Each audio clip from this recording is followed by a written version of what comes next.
در عرفیت میگویند که تا مسافر نشوی مسلمان نشوی. شاید این گفته ها حقیقت داشته باشند، زیرا وقتی در مسافرت مهاجران همزبان و همدین خود را که امروزها مسکون بریتانیای کبیر هستند میبینم که خیلی با هم مهربان هستند و هر زمان با بهانه سرجم گردیده عملهای خیر و نیکی را به سامان میرسانند. من اینک باز یک گروه هموطنان ازبکستانی امان که در مهاجرت انگلیا قرار دارند به اقدام نیک دست زدند. ما پروژه ما 7 Spikes Relief این 5 سال پیش تشکیل کردیم. این نه فقط مسجد، اینجا دانش میگن، آدما به یاردم کردن، استودنتا به یاردم کردن، مکتبشون به کمک کردن. من حاضرم یک 4-5 استودنت هستن، کانترکتشون میتیم.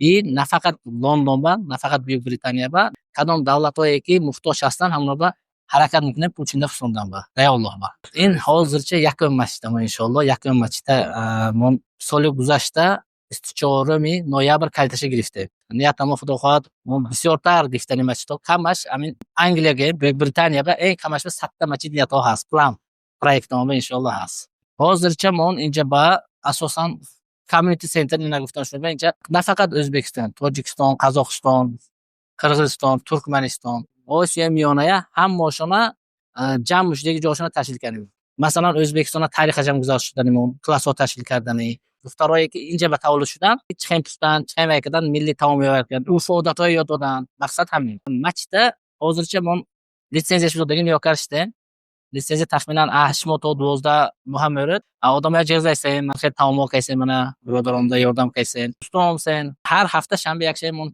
حشر تشکیل کردیم. اینجا و حیران حشرش چی میگه نخواد که آدم البته 100 تا 200 تا آدم به پول کار کیسه میگه ما فهمیدیم حشرش همین 80% حشرکش است.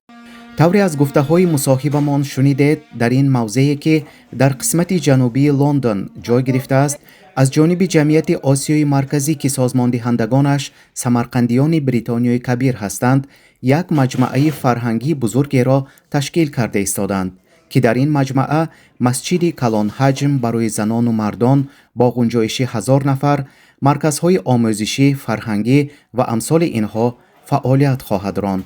حالا کارهای تعمیر و ترمیم ادامه دارند و مهاجران تمام مملکت‌های آسیای مرکزی تا حد امکان به بنیاد آن سهمگذاری می‌کنند. سلام علیکم برادرجانان، ما علاقه مردم تاجیکستانی، مردم مسلمان تاجیک فهمیدیم که در لندن برادرای سنترال آسیا یک مسجد شده سن کامیونیتی شده استادن و همین خاطر همه مردم جمع شدیم اومدیم برادرهای تاجیک، اپاهای تاجیک همه کسا در همینجا کمک کردیم برای بنیاد کامیونیتی سنترال آسیان و برای مسجد. برادرای تاجیک کدامی که امکانیت دارد وقت دارند اومده سهم خودشون رو چی پولی باشد چی با دستان باشد هر گونه‌ای که باشد کمک خودشون رو رسانده ایستادند. باعث خرسندی است که هر نفری از بنیاد این مجموعه آگاه می شود آمده با هر وسیله می خواهد به آن حصه همراه کند. اینجا اگر 15 نفر استاهای اساسی مهنت کرده ایستاده باشند روزهای استراحتی قریب 100 نفر حشرچی ها خواهشمندانه در راه خدا بدون مزد مهنت به یاری می آیند. این برادر برای کارگران هلیسه آماده کرده ایستاده است.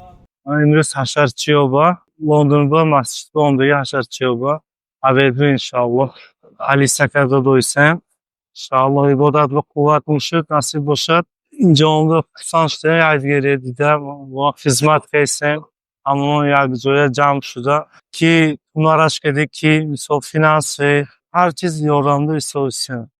در اسلام بنیاد مسجد نیز یکی از عملهای خیر محسوب می گردد. این است که همه می خواهند از این ثواب بهره مند شوند. اگر شما هم به این کار خیر شریک شدن می خواهید پس به حشر مرحمت کنید.